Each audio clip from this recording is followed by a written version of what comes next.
चीनाबादाम चाषरे गोटे फसल पाई प्राय 500 मिलीमीटर पानी आवश्यक होता है। एथिपाई अनेक चाषी भाई खेतरे सियार काटी पानी मड़ई थांती, किंतु एही कारणरू चीनाबादाम गछर मूलरे माटी टाण हो जाए और ठीक भावे वायु चलाचल करिपारे नाही। फलरे गछर चेर निकटरे पवन चलाचल मध्य असुविधा हुए और माटी तले थिबा फल भल भावे बढ़ी न पारी अमल कमी जाए। किंतु चीनाबादाम चाष पई सिंचा जलसेचन प्रणाली बेस लाभ देता है।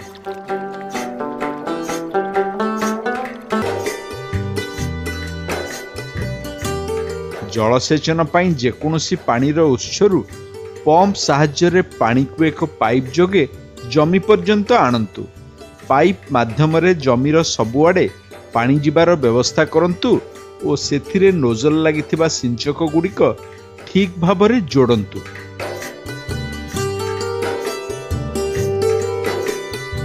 नोजल लागिथिबा सिंचक गुड़िकु पाइप रे समान दूरतारे लगांतु। नोजल छिद्र देई पानी गले नोजल गुड़िक चारिपटकू बुली छोट छोट बिंदुरे वर्षा जल भली पानी सिंची हो जाए। सिंचा जलसेचन समय रे पानी सहित सार और कीटनाशक औषध मिसाई प्रयोग करा जाई पारे। यह बिना खर्चरे होता है और एथिपाई शतकड़ा 40 भाग कम औषध खर्च हुए। पाइप गुड़िक हाल्का होइथिबारु सहजरे विभिन्न जमी को नेबा आनिबा करि हुए।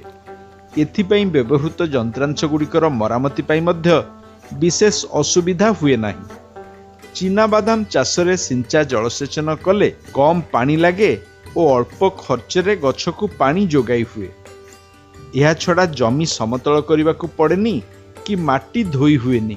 पानीर सदुपयोग होगा सहित माटीर लुण अंश ठीक रही है।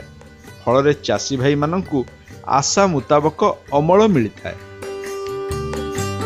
प्रधानमंत्री सिंचाई योजना रे सिंचा जलसेचन पई जंत्रपाति और अन्यान्य व्यवस्था सकाशे सब्सिडी सुविधा रही।